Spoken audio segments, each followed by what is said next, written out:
बाळा छोटस बाळा म्हणजे मला माझं छोटंसं बाळ होतं तिला आणि तसाच दम सोडून दिला. तिची मांडी तुटली होती.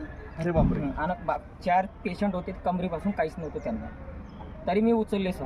तरी पण त्या ठिकाणी स्फोट चालू होता की नाही? स्फोटचा दुसरा स्फोट माझ्या याच्यावरच झाला, धमाका झाला. मला एक दगड आला तर मी असं झुकून होतो तर तो वरतून गेला.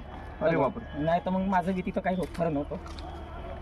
हा नागपूर जिल्ह्याचा हा एक असा मानव आहे की यांनी कम से कम 15 ते 20 बॉडी महिला वर्गांची, पुरुष वर्गांची बॉडी यांनी काढली.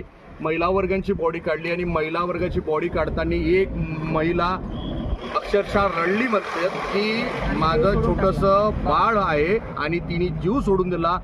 महाराष्ट्रातली हादरणारी ही गोष्ट.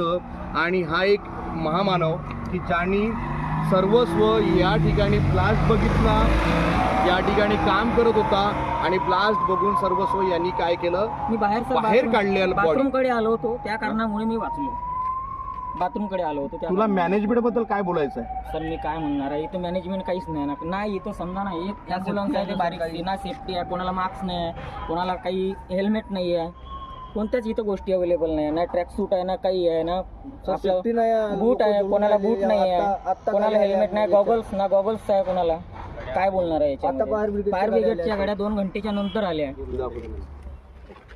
Thank you sir.